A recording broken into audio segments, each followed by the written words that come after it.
Welcome to another episode of First Fridays with the FBI. Today is focused on the alarming rise of elder fraud and abuse in El Paso, as reported by the FBI. From January 1st, 2024 to yesterday, May 2nd, a staggering 119 victims have reported losses totaling $14.5 million.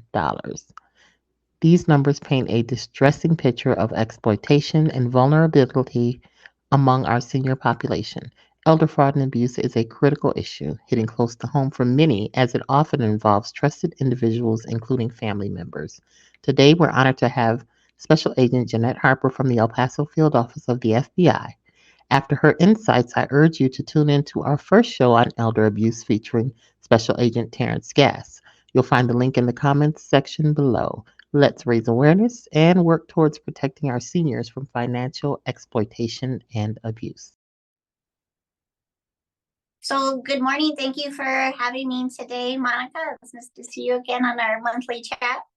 I don't know if you all know, but recently, every year the FBI pushes out an elder fraud report.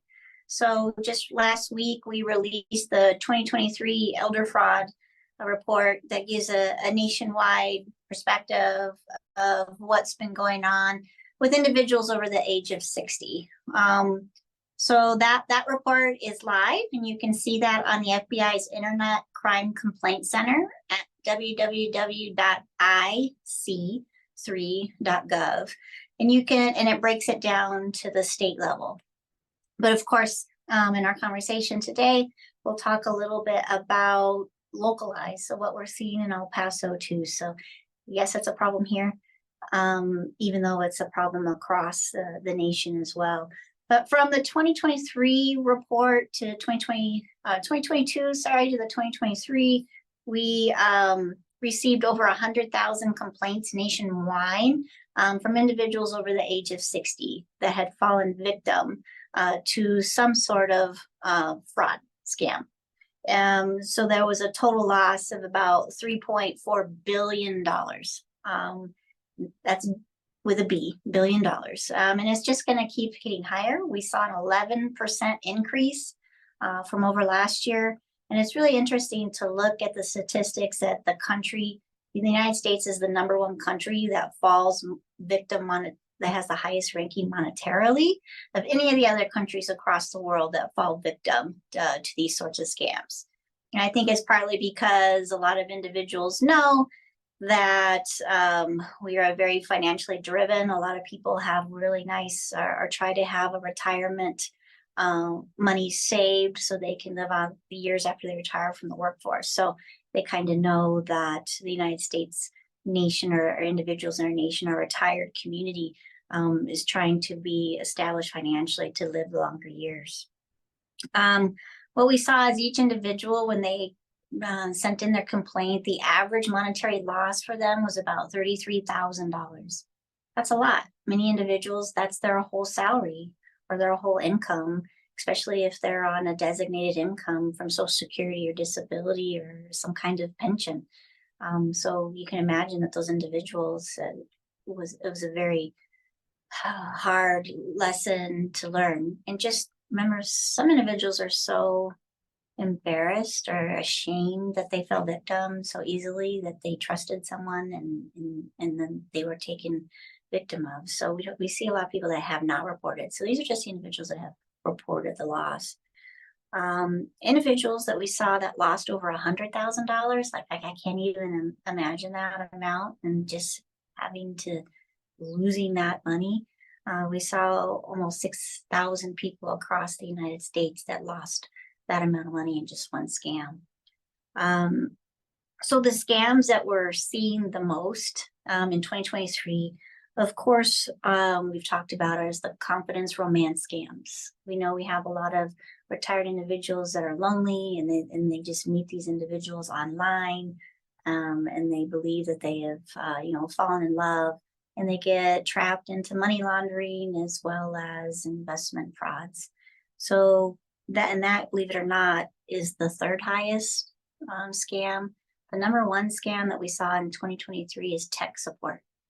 How many of us received those emails saying that your antivirus subscription is expired, so please click on the link, or you'll get a phone number, or you'll get a fake Best Buy Geek Squad. So a lot of individuals are falling victim to tech support. And of that, the nationwide scams of over 17,000 people we saw fell victim to that specific scam.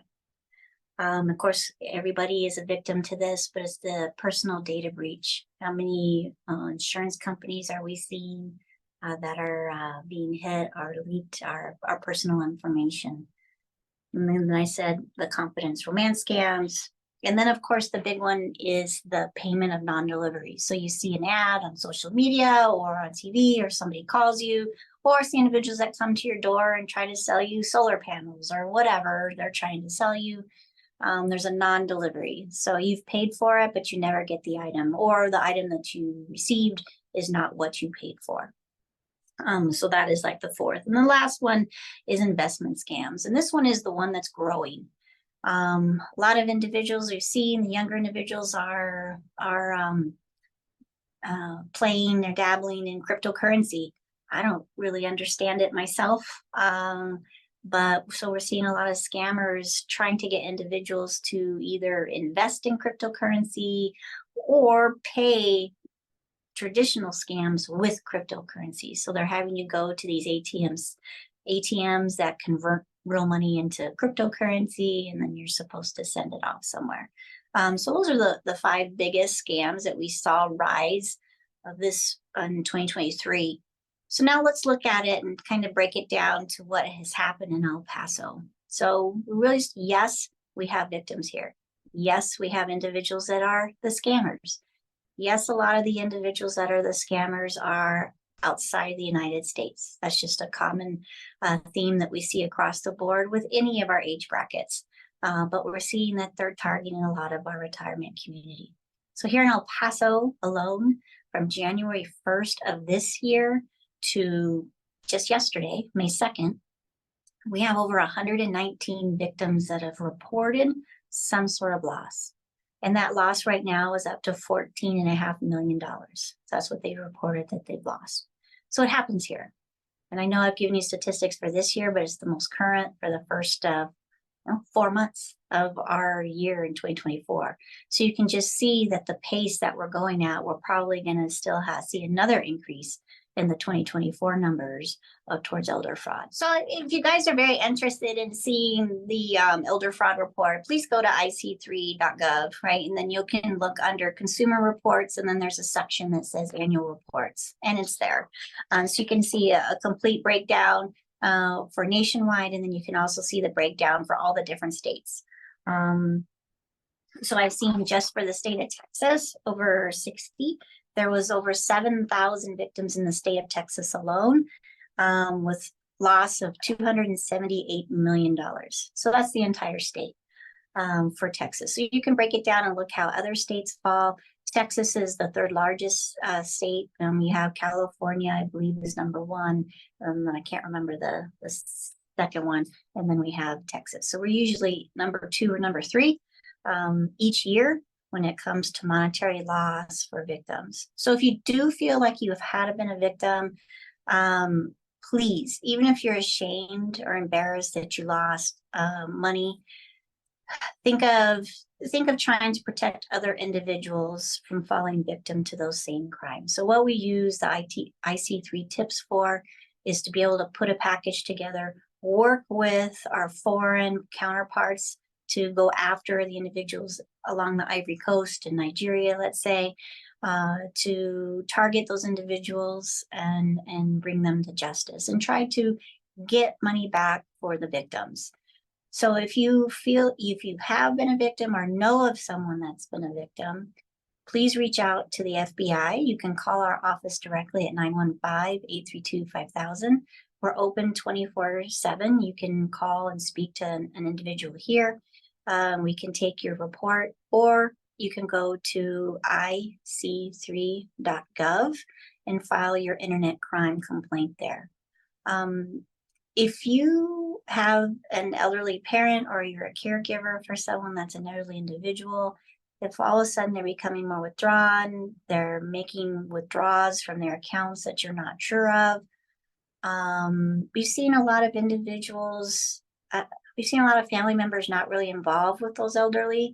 So we're trying to reach out to the bank. Sometimes we'll have bank tellers prevent someone, or you'll have a random stranger behind kind of paying attention to what's going on with that elderly individual and may have prevented them sending or wiring money to these scammers. So just stay in touch with your grandparents, your mom, your dad, whoever, your aunts, uncles, and just make sure that they haven't met any new friends or they're trying to invest in something. Like, they should always talk to you and run it by you.